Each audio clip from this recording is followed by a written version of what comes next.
മനുഷ്യ ശരീരത്തിലെ കോടാനകോടി കോശങ്ങൾ 39 ട്രില്യൺ കോശങ്ങൾ കൊണ്ടാണ് മനുഷ്യനെ സൃഷ്ടിച്ചിട്ടുള്ളത്.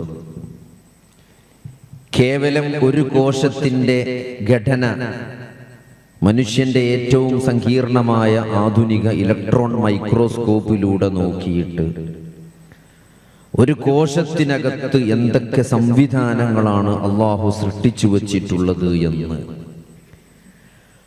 പഠിച്ചിട്ടും മനസ്സിലാക്കിയിട്ടും അതിൻ്റെ ആഴവും വ്യാപ്തിയും പരപ്പും തീരുന്നില്ല.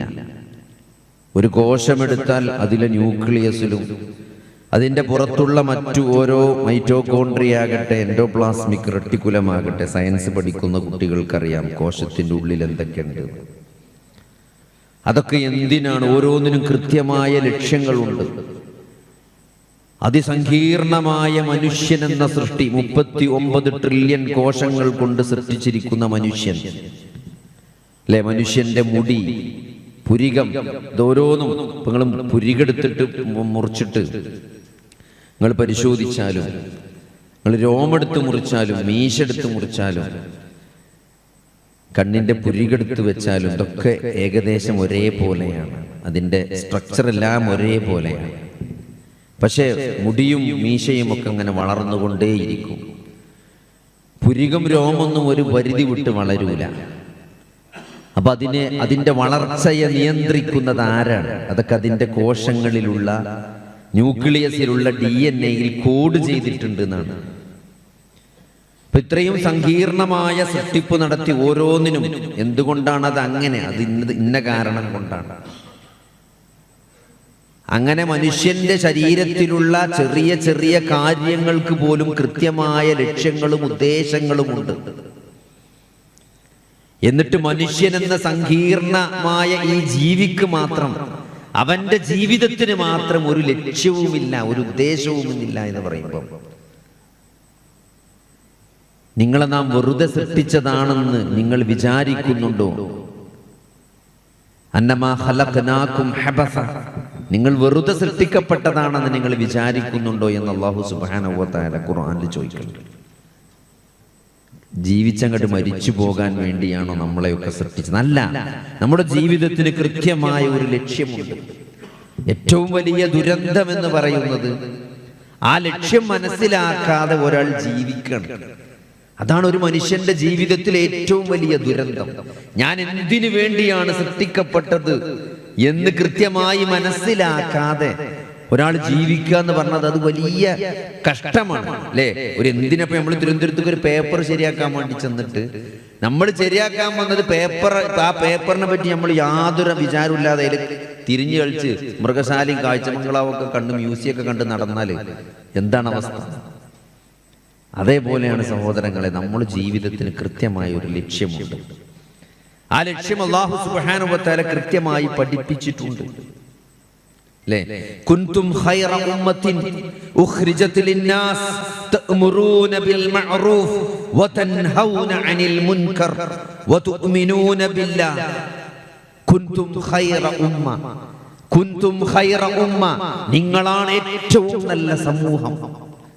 ഈ മനുഷ്യനെ സൃഷ്ടിച്ച, ഈ പ്രപഞ്ചത്തെ സൃഷ്ടിച്ച, കോടാനകോടി സൃഷ്ടിജാലങ്ങളെ സൃഷ്ടിക്കുകയും അതിനെ നിയന്ത്രിക്കുകയും അതിനാവശ്യമായ സകല സംവിധാനങ്ങൾ രൂപപ്പെടുത്തുകയും അതൊക്കെ നിലനിർത്തിക്കൊണ്ടുപോരുകയും ഒരു പ്രത്യേക സമയം വരുമ്പോൾ അതെല്ലാം നശിപ്പിക്കുകയും ചെയ്യുന്ന സർവലോക രക്ഷിതാവായ ജഗന്നിയന്താവായ അല്ലാഹു സുബ്ഹാനഹു വ തആല മനുഷ്യരിൽ ചില ആളുകളോട് പറയാണ്, തെരഞ്ഞെടുക്കപ്പെട്ട ചില ആളുകളോട്, കുൻതും, നിങ്ങളാണ് ഖൈറ ഉമ്മ, ഖൈറ ഉമ്മ, ഈ ഉമ്മത്തിലെ ഏറ്റവും ഖൈറായ മനുഷ്യർക്ക് വേണ്ടി രംഗത്ത് കൊണ്ടുവപ്പെട്ട ഏറ്റവും ഉത്തമ സമുദായമാണ് നിങ്ങളെന്ന്.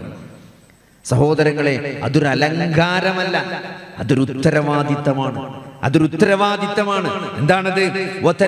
തഅ്മുറൂന ബിൽ മഅറൂഫ്, നന്മ കൽപ്പിക്കുന്ന, സദാചാരം കൽപ്പിക്കുന്ന, നന്മയായിട്ട് നിങ്ങൾ എന്തൊക്കെ മനസ്സിലാക്കുന്നുണ്ടോ, നിങ്ങൾ എന്തൊക്കെ അറിഞ്ഞിട്ടുണ്ടോ, അതെല്ലാം ഈ ലോകത്ത് ഓരോ കാലത്ത് ഓരോ പ്രവാചകന്മാർ കൊണ്ടുവന്നതാണ്. അല്ലേ? മാതാപിതാക്കളെ ബഹുമാനിക്കണം, അയൽവാസിയെ സ്നേഹിക്കണം, കരുണ കാണിക്കണം, അസൂയപ്പെടരുത്, ആക്രമിക്കരുത്, നിങ്ങൾ കൊല ചെയ്യരുത്. ഇതൊക്കെ കൃത്യമായി മനുഷ്യന്റെ ജീവിതത്തിലെ ധാർമ്മിക മൂല്യങ്ങൾ ഓരോന്നും.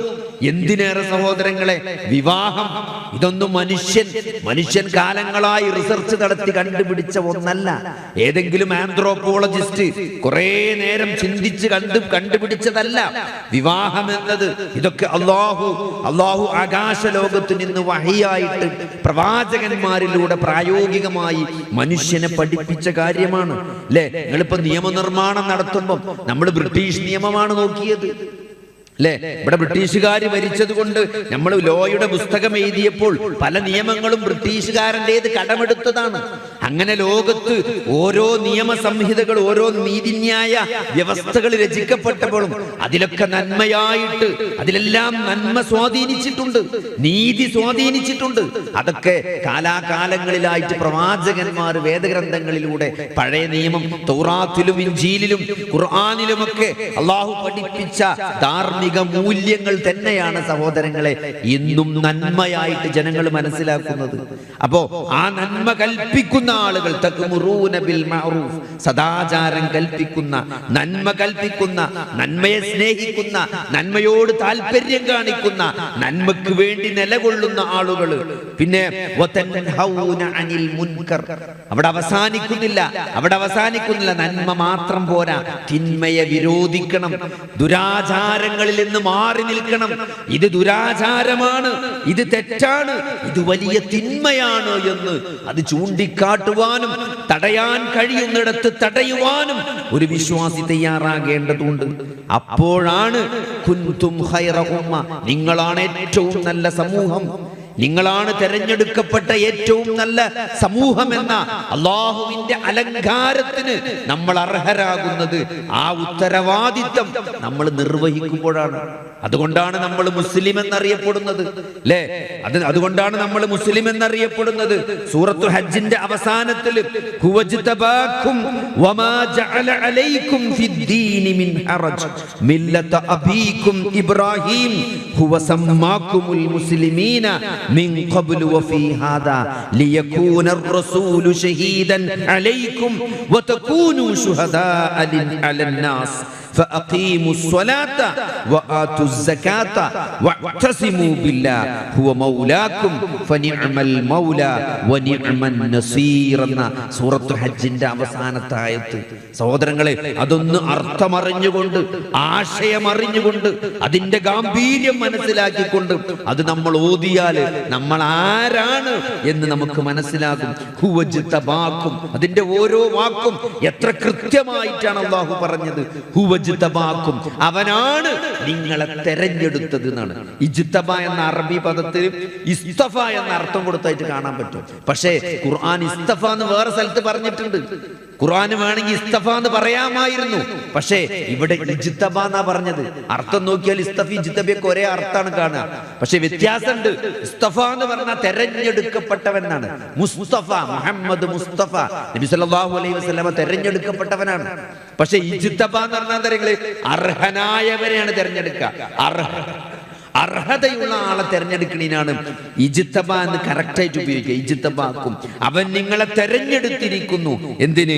വമാ ജഅല അലൈക്കും ഫിദ്ദീനി മിൻ ഹറജ്, ഈ മതത്തിൽ യാതൊരു പ്രയാസവും അല്ലാഹു നിങ്ങൾക്ക് ഉണ്ടാക്കിയിട്ടില്ല എന്നാണ്. മതം എളുപ്പമാണ്, അല്ലേ? മതം എളുപ്പമാണ്. എന്ത് നിങ്ങൾ ഒരു മഴ പെയ്താല്, ആ അറേബ്യ മരുഭൂമിയിൽ നല്ലൊരു മഴ പെയ്താല് നമസ്കാരം ജമ്മു ചെയ്യാൻ പറ്റുമായിരുന്നു. കാരണം വാദിയിലൂടെ വലിയ മലവെള്ളം ഒലിച്ചു വരും, ആളുകൾ അപകടത്തിൽ പെടും. പ്രയാസം ഉണ്ടായാല് ജമ്മു ചെയ്ത് നിസ്കരിക്കാം. ഒരു അസുഖം വന്നാല് നമുക്ക് ജമ്മു ഒതുണ്ടാക്കാൻ പ്രയാസാണ്, അല്ലെ? കുറെ ട്യൂബ് എന്തൊക്കെ ആയിട്ട് കിടക്കുകയാണെങ്കിൽ നമസ്കാരം ജമ്മു ചെയ്ത് നിർവഹിക്കാം. യാത്രയാണ്, നമസ്കാരം ചുരുക്കി നിർവഹിക്കാം. നോമ്പ് നോൽക്കേണ്ടതില്ല, നോമ്പ് സുന്നത്ത് നമസ്കരിക്കേണ്ടതില്ല, അല്ലെ? കഴിഞ്ഞ ദിവസം ഞാൻ UAE പോയി. അപ്പോ എന്താണ്, ഇശാ നിസ്കരിച്ചിട്ട് എന്താണ് വിത്തറിന്റെ മുമ്പ് ഇത്രന്റെ മുമ്പ് സുന്നത്തുണ്ടല്ലോ, നമ്മൾ ശാന്റെ സുന്നത്തുണ്ടല്ലോ, അത് നിസ്കരിക്കാൻ നിൽക്കുമ്പോ എന്നോടൊരു അറബിയാണ് പറ്റൂല പറ്റൂല, യാത്രക്കാർക്ക് സുന്നത്തില്ല. യാത്രക്കാർ നബി സല്ലല്ലാഹു അലൈഹി വസല്ലം യാത്രയിൽ ആകെ തഹജ്ജുദ് മാത്രമേ നിസ്കരിച്ചിട്ടുള്ളൂ എന്നാണ്. തഹജ്ജുദ് മാത്രമേ, ബാക്കി ഒരു സുന്നത്ത് നബി നിസ്കരിക്കാറുണ്ടായിരുന്നില്ല. ഒരു ഹദീസൊക്കെ കാണിച്ചു, നിസ്കരിക്കാൻ പറ്റൂല. നിങ്ങൾ ജമ്മും കസറാക്കുണ്ടോ, നിങ്ങൾ യാത്രക്കാരനാണ്, അപ്പൊ നിങ്ങൾ സുന്നത്ത് നിസ്കരിക്കേണ്ടതില്ല എന്നാണ്. ഒരു വിചിത്രമായി ഞാൻ പറഞ്ഞത്, അത്രയും സൗകര്യമാണ്. യാത്രക്കാരൻ സുന്നത്ത് നിസ്കരിക്കേണ്ടതില്ല, ഫർളന്നെ കമ്പൈൻ ചെയ്ത് നിസ്കരിച്ചാൽ മതി. ളുഹറിന്റെ അസറിന്റെ നേരത്ത് 2-4 റക്അത്ത് നിസ്കരിച്ചാൽ പിന്നെ വൈകുന്നേരാഗോളം പള്ളിനെ പറ്റി ആലോചിക്കണ്ട, നിസ്കരിക്കുന്നതിനെ പറ്റി ബേജാറാകേണ്ടതില്ല. അസറിന്റെ മുമ്പായിട്ട് 4 റക്അത്ത് 2 ളുഹറും 2 അസറും നിസ്കരിച്ച യാത്രക്കാരൻ നിസ്കാരം കഴിഞ്ഞു, സുന്നത്തില്ല. രാത്രി എവിടെയെങ്കിലും സെറ്റിലായിട്ട് മഗ്‌രിബ് ഏശയും കൂടി ജമ്മു ചെയ്ത് നിസ്കരിച്ചാൽ മതി, 3, 2, 5 നിസ്കരിച്ചാൽ മതി കസറാക്കിയിട്ട്. സുബൈന്റെ നേരത്തെ 2 റക്അത്ത്, എത്രയും സൗകര്യം. നോമ്പ് നോൽക്കേണ്ടതില്ല, ഫർളായ നോമ്പ് പോലും നോൽക്കേണ്ടതില്ല യാത്രയിൽ. സഹോദരങ്ങളെ, നിങ്ങൾ രോഗിയാണ്, പള്ളി പോകാൻ പറ്റുന്നില്ല, കാൽമ മുറി വന്ന് പഴുത്ത് നീരൊലിക്കാണ്, സ്ഥിരമായി പള്ളി പോണ ആളാണ്. പക്ഷെ ഒരു പേടി പേടിച്ചണ്ട, നിങ്ങൾ സ്ഥിരമായി ചെയ്തുകൊണ്ടിരിക്കുന്ന ഇബാദത്തുകൾ, തിങ്കളാഴ്ച നോമ്പ് നോറ്റ ആളുകൾ, വ്യാഴാഴ്ചയും തിങ്കളാഴ്ചയും നോമ്പ് നോൽക്കുന്നവർ, 5 നേരം പള്ളിയിൽ പോയി ജമാഅത്ത് നമസ്കരിക്കുന്ന ആളുകൾ, ഒരു പ്രയാസം വന്നു, ഷുഗർ കൂടി, കാൽമ മുറിവായി, ഇപ്പൊ ഡ്രസ് ചെയ്ത് പള്ളിയിൽ പോകാൻ പറ്റാത്ത അവസ്ഥയാണ്. ഒരു വിഷമവും വേണ്ട, ആ കൂലി നിങ്ങൾക്ക് രേഖപ്പെടുത്തപ്പെടുന്നതാണ്. യാത്രക്കാരനമോ രോഗം കാരണമോ എന്തെങ്കിലും സ്ഥിരമായി ചെയ്തുകൊണ്ടിരിക്കുന്ന കർമ്മങ്ങൾക്ക് ഒരു വിശ്വാസിക്ക് പോകാൻ പറ്റാഞ്ഞാല്, ഒരു തടസ്സം വന്നാല്, അതിന്റെ പ്രതിഫലം അവന്റെ മേൽ രേഖപ്പെടുത്തപ്പെടുന്നതാണ്. രേഖപ്പെടുത്തപ്പെടുന്ന ഇത്രയും വലിയ സംവിധാനം, ഒരു നന്മ പകർന്നു കൊടുത്താൽ മിനിമം 1 അല്ല 10 പ്രതിഫലം, 10. ഒരു മാർക്കല്ല, മിനിമം 10 മാർക്കാണ്. പിന്നെ അത് എത്രയാകാം, നിങ്ങൾ ചെയ്യുന്ന കർമ്മങ്ങളുടെ ഇഖ്ലാസ് അനുസരിച്ച്, ഉദ്ദേശ ശുദ്ധിക്കനുസരിച്ച് ആ കർമ്മത്തിന്റെ പ്രതിഫലം അത് 10 മുതൽ 70, 700, 70,000 വരേക്ക് പോകും. ചിലപ്പം അതിന് കണക്ക് നിശ്ചയിക്കാൻ സാധ്യമല്ല. ബിഗൈരി ഹിസാബ് എന്നാണ്. ചിലതിന് അള്ളാഹു കണക്ക് നോക്കാതെ പ്രതിഫലം നൽകുന്ന, അതൊക്കെ നമ്മളെ സാഹചര്യം, നമ്മൾ സാമ്പത്തികമായി ഞെരുങ്ങി നിൽക്കാണ്, നമ്മളോ കഷ്ടപ്പെട്ട് നിൽക്കാണ്. അപ്പൊ നമുക്ക് അയൽവാസിന്റെ കിഡ്നി മാറ്റി വെക്കണം, അല്ലെങ്കിൽ ലിവർ മാറ്റി വെക്കണം, ഭയങ്കര പ്രയാസത്തിലാണ്, നീരുമുട്ടി ശ്വാസം വിട പ്രയാസപ്പെട്ട് കിടക്കുന്ന അയൽവാസിയുടെ മൂളക്ക് രാത്രിയിലെ ഞെരക്ക നമ്മൾ റൂമിക്ക് കേൾക്കാൻ പറ്റും. ആ സമയത്ത് നമ്മൾ ഞെരുക്കത്തിലാണെങ്കിൽ പോലും നമ്മൾ അതിന് സഹായിച്ചാൽ അത് നിങ്ങൾ സാധാരണ കൊടുക്കുന്ന 1000 റുപ്യന്റെ പ്രതിഫലാവില്ല, അതിന് ഭയങ്കര പ്രതിഫലമായിരിക്കും. അപ്പൊ നമ്മൾ എടുക്കുന്ന റിസ്കിനനുസരിച്ച്, നമ്മൾ എടുക്കുന്ന സ്ട്രെയിനനുസരിച്ച്, നമ്മുടെ ഉദ്ദേശ ശുദ്ധിക്കനുസരിച്ച് നമുക്ക് കിട്ടുന്ന പ്രതിഫലത്തിന്റെ അളവ് കൂടും. ചിലപ്പം ആലോചിച്ച് നോക്കി, ഈ ജിഹാദിന് പോയാൽ സ്വർഗമാണ്. ജിഹാദിൽ പങ്കെടുക്കാൻ ഒരാൾ പോയാൽ അയാൾക്ക് സ്വർഗമാണെന്ന് പറയുന്നത് എന്തുകൊണ്ടാണ്? യുദ്ധത്തില് നബി സല്ലല്ലാഹു അലൈഹി വസല്ലമയുടെ കാലത്ത് യുദ്ധത്തിന് പോകുക എന്ന് പറഞ്ഞാൽ നിങ്ങൾ നേരെ അമ്പും വില്ലും വാളും നേരെ വരിക ചെയ്യാം. നേരെ ബങ്കറിൽ കയറി ഒളിച്ചിക്കാൻ പറ്റൂല, നേരിട്ടുള്ള യുദ്ധമാണ്. മരിക്കാനുള്ള ചാൻസ് കൂടുതലാണ്. അപ്പൊ ഒരാൾ യുദ്ധത്തിന് പോകാൻ തയ്യാറായാൽ തന്നെ അയാൾക്ക് എത്രത്തോളം ഈമാനുണ്ട്, എന്റെ ജീവൻ ഞാൻ അള്ളാഹ്ക്ക് കൊടുക്കാൻ തയ്യാറാണെന്നാണ്. യുദ്ധത്തിന് പോകാൻ ഒരാൾ തയ്യാറായി എന്ന് പറയുമ്പോൾ അപ്പൊ അതിന്റെ പ്രതിഫലം സ്വർഗമാണ്. വെറുതെ അല്ല ഇതിന് സ്വർഗം കൊടുക്കുന്നത്, അതിനത്രയും പ്രതിഫലമുള്ളത്. അതുകൊണ്ട് നിങ്ങൾ ആലോചിക്കി, അതുകൊണ്ട് ഈ ദീന് എളുപ്പമാണ്. ഈ മതത്തിൽ നിങ്ങൾക്ക് അല്ലാഹു ഒരു പ്രയാസം ഉണ്ടാക്കിയിട്ടില്ല.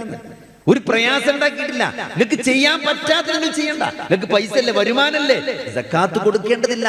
നന്നായി പെരുമാറിയാൽ മതി. ഒരാൾ സഹായം ചോദിച്ചു വരുമ്പം ഞാൻ തന്നെ കുടുങ്ങിക്കാണ്, ഇല്ലത് കൊടുക്കുക. കൊടുക്കാൻ കഴിയില്ലെങ്കിൽ നല്ല വാക്ക് പറയാ.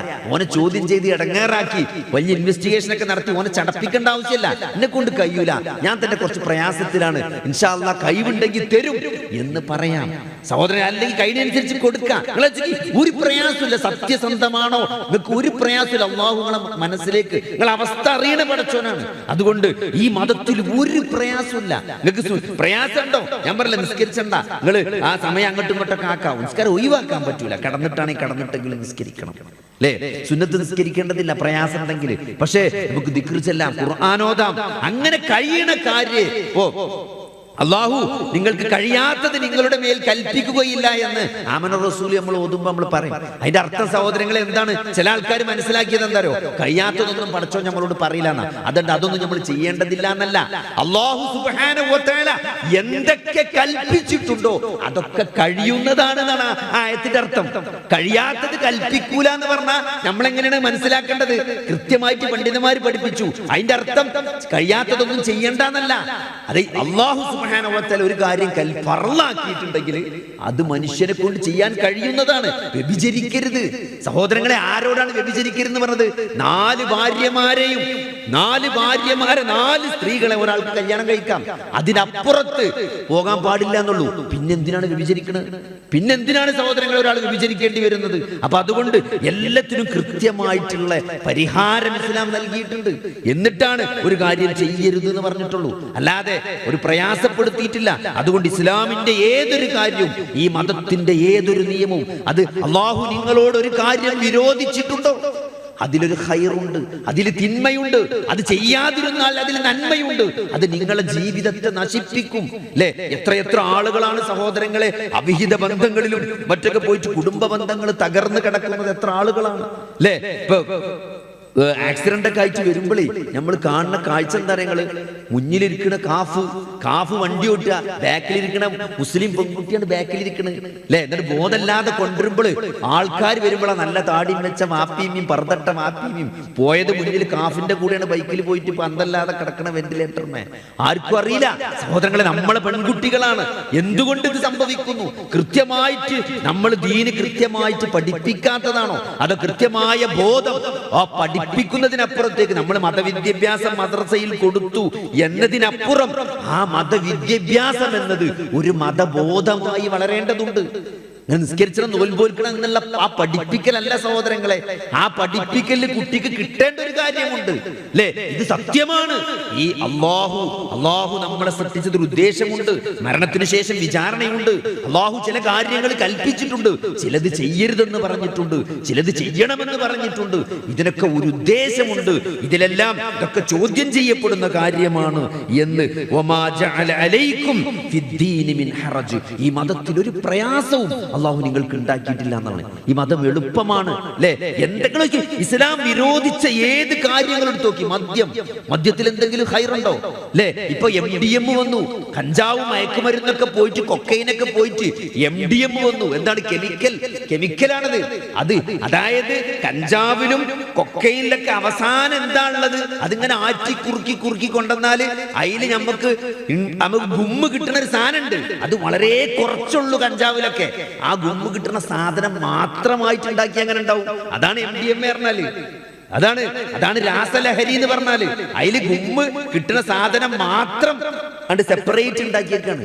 എന്നിട്ട് അത് അടിക്കണ ആൾക്കാര്, അത് കിട്ടുന്ന സന്തോഷങ്ങൾ അത് അടിക്കണ ആൾക്കാരോട് ചോദിച്ചാൽ മനസ്സിലാകും. എന്താ അറിയോ? ഈ മനുഷ്യന്റെ സന്തോഷത്തിനൊക്കെ ഒരു പ്രത്യേകത ഉണ്ട്. അത് കുറച്ചു നേരം ഉണ്ടാവുള്ളൂ. നിങ്ങൾ വലിയൊരു കാറ് വാങ്ങി എത്ര ദിവസം ഉണ്ടാവും അതിന്റെ പൂതി? അതിൽ കുറച്ച് ദിവസം നിൽക്കുള്ളൂ. വാങ്ങണോട് കൂടി അതിന്റെ ഗുമ്മ് പോകും. അതിന്റെ അപ്പുറത്തെ വണ്ടി വേറെ ഇറങ്ങും അല്ലേ. അതാണ് മനുഷ്യന്റെ സന്തോഷത്തിന്റെ പ്രത്യേകത. ഈ ദുന്യവിയായ ഏതെങ്കിലും സാധനത്തോട് നമുക്കൊരു അറ്റാച്ച്മെന്റ് വന്നിട്ട് അതിൽ നമ്മൾ സന്തോഷം കണ്ടെത്തുകയാണെങ്കിൽ അത് തികച്ചും താൽക്കാലികമായിരിക്കും. അത് കുറച്ചു നേരെ നിൽക്കുള്ളൂ. അത് കഴിഞ്ഞാൽ നമുക്ക് വേറെ ഇതിനോട് താല്പര്യം വരും. അതുകൊണ്ട് എന്താണ്, നമുക്ക് കുറഞ്ഞ ഡോസിൽ കിട്ടിയ സന്തോഷം അത് പിന്നെ കുറഞ്ഞ ഡോസ് നിലനിർത്താൻ കഴിയില്ല. പിന്നെ കൂടുതൽ ഡോസിലേക്ക് പോകേണ്ടി വരും അല്ലേ. കൂടുതൽ അത് നമുക്ക് നമ്മളെ കുട്ടി പാട്ട് പാടുമ്പോ അല്ലെങ്കിൽ നമ്മളെ കുട്ടി നന്നായിട്ടൊന്ന് ഇമാമ് നിന്ന് ഖുർആൻ ഓതുമ്പോ നമുക്ക് കിട്ടുന്നൊരു സന്തോഷമുണ്ട്. ആ സന്തോഷം എന്താണ്? അത് പിന്നെ അങ്ങനത്തെ അതെല്ലാവർക്കും അങ്ങനെ തന്നെ. തലച്ചോറിൽ ചെറിയ രാസവസ്തുക്കൾ വരുമ്പോഴാണ് മനുഷ്യന് സന്തോഷം ഉണ്ടാകുക. അതിനാണ് ഡോപ്പമീൻ, ഓക്സിറ്റോസിൻ, സിറോട്ടോണിൻ എന്നൊക്കെ പറയാം. അത് തലച്ചോറിൽ ഇങ്ങനെ കുറച്ചൊരു തുള്ളി വരുമ്പം നമുക്കൊരു സന്തോഷം കിട്ടും. അതുകൊണ്ട് മഴ പെയ്യിക്കാണ്. MDM അടിച്ചാൽ എന്താ ഉണ്ടാകുക? അതിന്റെ മഴയാണ് പെയ്യുക. പക്ഷെ മഴ പെയ്താൽ എന്താ പറയുക? ഏത് മഴയ്ക്ക് ശേഷം, വെള്ളപ്പൊക്കത്തിന് ശേഷം ഒരു വരൾച്ച ഉണ്ടാവും. ചെറിയ ഡോസിൽ ഇങ്ങനെ സന്തോഷം എപ്പോഴും ഉണ്ടായാലും അത് നിലനിൽക്കും. വലിയ അളവിൽ സന്തോഷം വന്നാൽ ഡിപ്രഷനിലേക്ക് പോകും കുറച്ച് കഴിഞ്ഞാൽ. കാരണം അതേ അളവിൽ പിന്നെ സന്തോഷം കിട്ടിയിട്ടില്ലെങ്കിൽ പിന്നെ ആള് ഡിപ്രഷൻ ആവും. അതാണ് MD-മാർക്ക് സംഭവിക്കുന്നത്. അത് കിട്ടാതായാൽ, അത് ഉയർന്ന ഡോസിൽ കിട്ടിയിട്ടും ആ സന്തോഷം പോരാതെ വരുമ്പം അവർ നിരാശയിലേക്കും ആത്മഹത്യയിലേക്കും പോകും. ഇതൊന്നും ഞാൻ പറഞ്ഞില്ല, വലിയ വലിയ സൈക്കോളജിക്കാരും സൈക്യാട്രിസ്റ്റുകാരൊക്കെ എഴുതിയ ലേഖനങ്ങളിലും അവരുടെ പഠനത്തിലും പറഞ്ഞ കാര്യങ്ങളാണ്. അതുകൊണ്ട് സഹോദരങ്ങളെ, ഈ മതത്തിൽ അല്ലാഹു എന്തൊക്കെ വിരോധിച്ചിട്ടുണ്ടോ അതിലൊരു ഖൈറുണ്ട്.